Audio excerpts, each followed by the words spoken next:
Eh bien, coucou les gars, de retour pour une nouvelle vidéo. C'est encore moi, Eddie Kojan, l'avenir des jeunes filles, le rétroviseur des vieilles dames, le loba mince, celui qui est musclé en esprit et main sur le corps. Tu peux m'appeler la musculature interne, désormais le mec le plus craquant.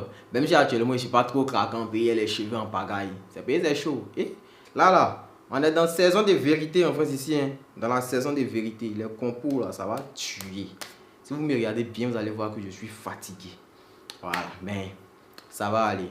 Aujourd'hui, c'est pas la partie 2 de la story time précédente. Vous aimez bien vous amuser, non? Quand c'est pour les amusements, vous aimez ça, mais ce qui peut vous sauver, là, vous n'aimez pas. Donc aujourd'hui, on va voir plutôt, est-ce que le délai que vous prenez pour faire votre dossier a une influence positive ou négative sur les réponses que vont donner les universités? Pour ceux qui viennent de me découvrir, vous êtes sur la bonne chaîne parce que j'ai plusieurs vidéos qui vous aideront à mieux comprendre la procédure Campus France ou procédure Canada pour que vous puissiez faire votre dossier vous-même sans passer par une agence. Ça, c'est pour les plus autonomes. Pour les moins autonomes, j'ai mon agence qui pourra également vous accompagner. Je vais mettre le numéro en commentaire épinglé. Donc, n'hésitez pas à vous abonner, à me laisser un pouce vers le haut, à activer la cloche de notification pour ne rater aucune de mes vidéos, à poser vos questions en commentaire de préférence, comme ça je ne vais pas les rater, et à me suivre sur tous mes réseaux sociaux. On s'attrape après le générique.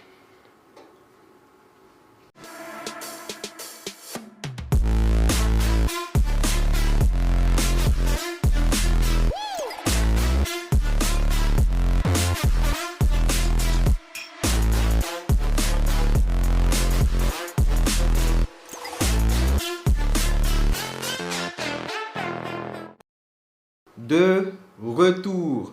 Bien, cette vidéo là va pas être trop longue. Voilà, je vais essayer d'aller droit au but.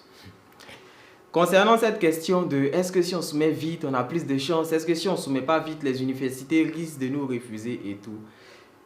C'est un problème de français. C'est ce qui fatigue beaucoup de personnes. C'est un problème de français. Vous savez, quand la procédure Campus France est lancée là, elle a une date de lancement et puis elle a une date de fin. Quand vous regardez même les posts que Campus France fait, ils vous disent par exemple le délai de soumission, c'est le 15 décembre par exemple. Ou bien le délai de soumission, c'est le 23 décembre. Pour que vous puissiez être plus à l'aise, je vais vous expliquer ça en français terre à terre. On va commencer par la définition simple de délai. Délai, c'est temps accordé pour faire quelque chose. Le délai, c'est le temps accordé pour faire quelque chose. Donc, tant que vous êtes dans le temps qui est imparti, vous êtes dans les délais, personne ne sera favorisé par rapport à une autre personne. Ça, vous devez savoir parce que je vois des gens se précipiter pour aller faire du n'importe quoi avec. Ceux qui se sont précipités là, vous avez refus, non? Il a lancé sondage matin. Allez voir. Ceux qui se sont précipités là, vous pensez que c'est eux tous qui envoient acceptation? Prenez votre temps de bien faire votre dossier. Hein? Le délai qu'on vous a donné là, tant que vous êtes dans ce délai là, personne ne sera privilégié. Voilà, parce que s'ils doivent privilégier ceux qui sont venus avant pour laisser ceux qui sont venus après, c'est que finalement là, c'est plus un délai, c'est une course. Donc on va dire la procédure Campus France se déroule sur un jour et tous ceux qui vont postuler vite seront acceptés. Mais non, c'est pas comme ça. La preuve, ceux qui ont postulé vite, même les super pressés là, parmi eux là, il y a des refus. Donc le délai que vous postulez vite ou tard, cela n'influence en rien la réponse que vous allez recevoir. De plus, regardez, les années précédentes là, ceux qui ont reçu des motifs du genre nombre de places atteintes, si vous prenez 100 personnes, ils sont 5. Si vous prenez 100 personnes là, ceux qui ont reçu refus pour motif niveau de place atteinte là, sur 100, ils sont 5. Ceux qui ont reçu ce motif là, venez vous manifester en commentaire, on va voir combien de personnes ont reçu ce motif. Donc ça ne sert à rien de vous stresser parce que vous êtes dans vos coulisses, vous êtes là, vous parlez, vous vous dites des trucs qui ne sont même pas vérifiés. Hein? Si vous êtes dans le délai c'est le temps qu'on vous donne pour faire quelque chose. Donc vous êtes dans le temps, vous êtes pareil que tout le monde. En plus là, il y a des universités, regardez. Il y a des universités par exemple, comme Caen ici là, comme l'université de Caen ici, qui reçoivent d'abord tous les dossiers avant de commencer à donner une réponse. C'est-à-dire quoi? Si on dit le délai pour les L1, c'est le 15 décembre, l'université de Caen par exemple va commencer à répondre à partir du 15 décembre. Et ça, il y a plusieurs universités qui font ça. Voilà. C'est-à-dire qu'elle attend d'abord de recevoir tous les dossiers pour un niveau donné.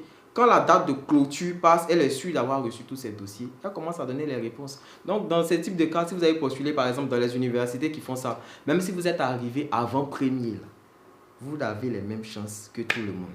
Donc, au lieu de courir pour faire un dossier précipité, misez plutôt sur la qualité. Si le délai c'est le 23, que c'est le 23 que vous avez soumis, mais que votre dossier il est jazz, il est propre, c'est-à-dire que votre dossier là, il n'y a rien à dire dessus, vous allez être accepté devant celui qui a postulé le premier jour.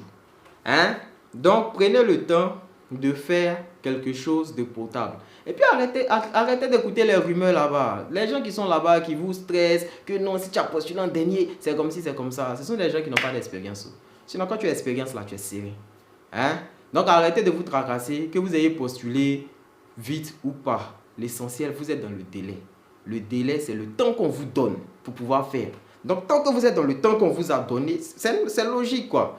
C'est un délai, c'est un temps imparti pour faire quelque chose. Donc, c'est le temps qu'on vous a donné pour pouvoir faire la procédure. On ne va pas dire non, comme toi, tu es arrivé 2 jours avant la date de fin, là. Non, non, non. Si on vous dit ça, c'est que c'est plus un délai. Voilà. Donc, ceux qui ont reçu motif, comment dire là, refus pour place atteinte, sur 100, ils sont 5. S'il y en a ici, venez vous manifester en commentaire. Vous-même là, vous allez voir. Il n'y en a pas. Si on vous a refusé pour niveau insuffisant, ce n'est pas parce qu'il n'y avait pas place. C'est parce que vous ne méritez pas d'être accepté. C'est le vrai point qui est là. Donc, arrêtez de stresser vos amis qui viennent de découvrir les trucs. Hein? Non, prochainement, il y a fait Story Time, partie 2. Hein? Et puis, non, je vais faire vidéo d'abord sur comment se comporter dans les entretiens en ligne. Comment on se comporte pour les entretiens en ligne, parce que c'est beaucoup plus stressant qu'en présentiel. Parce que entretien en ligne, là, il y a problème de connexion souvent. Et puis, nous tous, on sait comment ça se passe. Donc, je vais vous montrer un peu comment se comporter durant les entretiens en ligne. Après ça, je vais faire la story time partie 2 de comment je suis arrivé ici. Donc, abonnez-vous, activez la cloche de notification pour ne pas rater les vidéos du meilleur youtubeur dans le domaine. Ceux qui ont venu me dire, hey, mais tu n'as pas beaucoup d'abonnés. Je suis le meilleur. Voilà. Au revoir.